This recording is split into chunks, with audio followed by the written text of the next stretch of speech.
2010.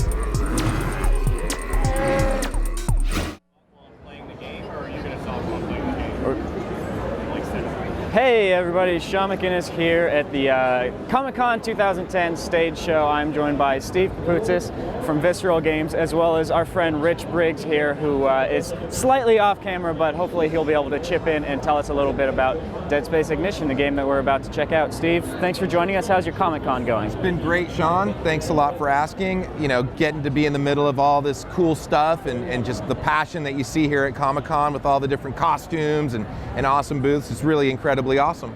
So you guys, ever since the first Dead Space, you guys have been expanding into a lot of different forms of multimedia, comics, graphic novels, and Ignition is sort of where it all comes full circle back to video games. What can you tell us about Ignition?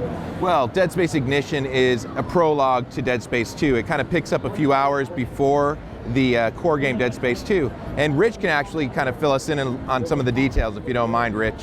Sure. No, not at all. So what we're doing with Dead Space Ignition is we're trying to combine three of my favorite things. One is comics, two is video games, and three is stuff that's just awesome. And we've got a prologue that tells what happens on the sprawl right before Dead Space 2 begins. And we also tell it in an interactive comic storytelling fashion. So you're going to get a story segment followed by a hack, and that's when the interaction takes place. So you're a hacker, you need to do things like infiltrate a computer system in order to try and turn it over and fulfill your objectives. When you succeed, you'll go on to the next story segment. So the cool thing about it is we're also using a little choose your own adventure. There are 4 different paths through Ignition. Each has its own ending, and as you unlock each ending, you're going to get an exclusive element like a suit for Isaac Clarke or other things that'll help him in Dead Space 2. Cool. Let's check out one of those comic scenes right now, Rich. Sure. This is the very first segment in the opening story of Dead Space Ignition.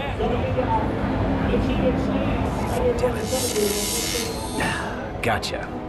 You see, that wasn't so hard. That's what she said. Careful, Officer Anderson. I might report you for sexual harassment. Promises, promises.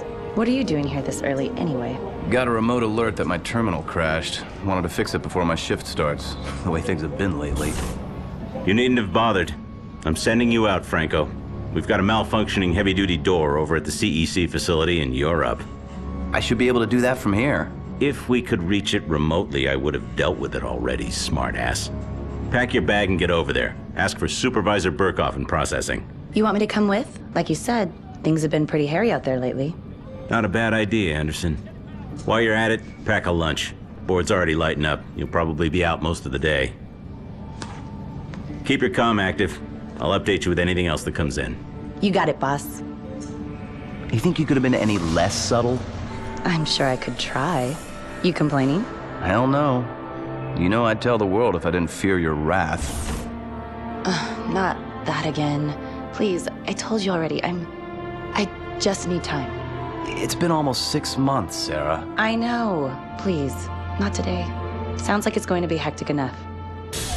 Supervisor Burkhoff, Franco Delisle, CPD.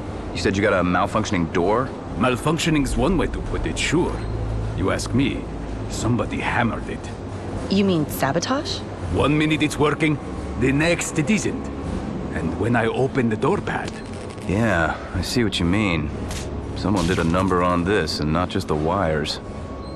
But you can fix it, right?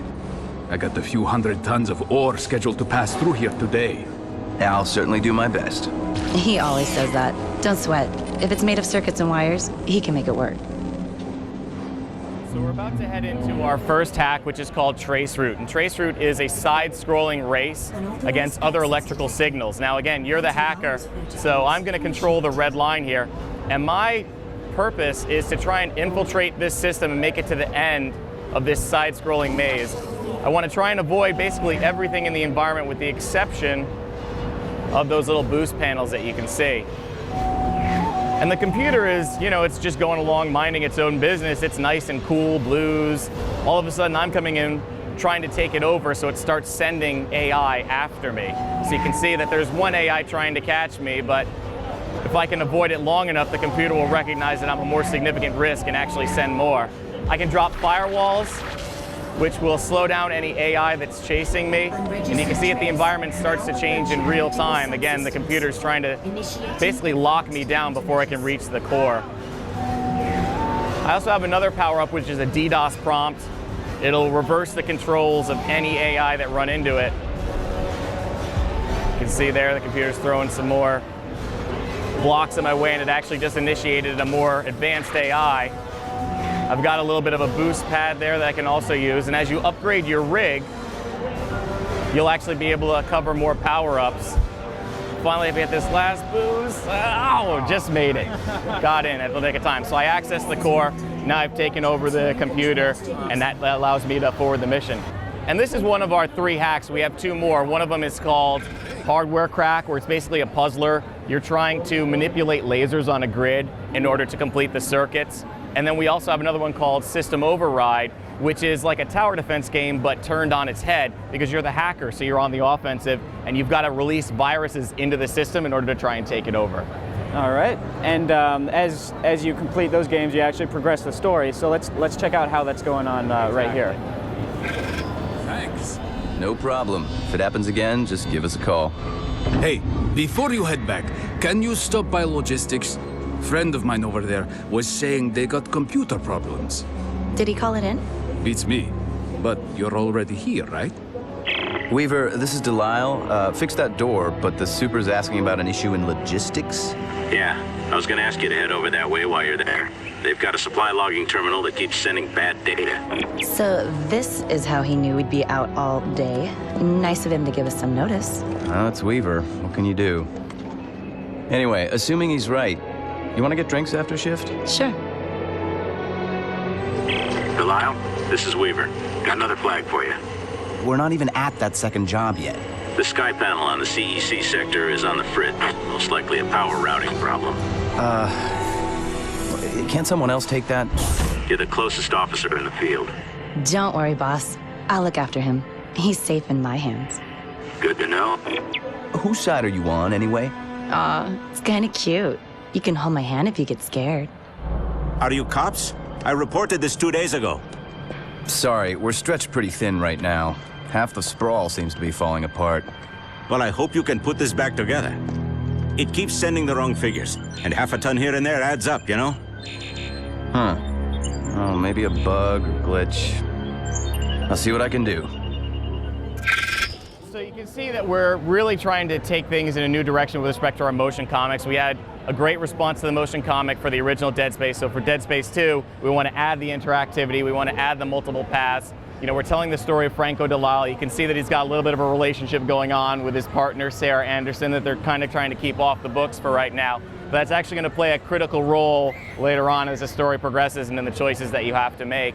And this is bringing the Dead Space franchise to downloadable arcade games for the very first time. So, you know, we're really excited not to try and push something that doesn't feel right for the platform, but try and deliver an experience and a new Dead Space story in a way that combines, you know, the arcade games so it's very accessible and fast-paced, but with the storytelling that the Dead Space franchise is known for. And Rich, I apologize if you mentioned this earlier, but there's actually some connection between Ignition and Dead Space 2 in terms of unlockables, right? Absolutely. So as I mentioned, we've got this sort of choose your own adventure idea going on. And as you complete each of the 4 endings in Dead Space Ignition, you'll unlock exclusive content in Dead Space 2. And one of them is an exclusive suit that Isaac Clarke will basically be able to use on the Sprawl. So it's definitely something that will give him a little bit of an edge even before Dead Space ships. All right, Rich, Steve, thanks guys for joining us. One last question, the usual one before I let you guys go. When is Ignition going to be available to download? It'll be available for download on Xbox Live Arcade and the PlayStation Network in fall of 2010. All right, guys, thank you very much for joining us. That's your look at Dead Space Ignition. Let's go see what's going on over at the Dark Horse booth right now.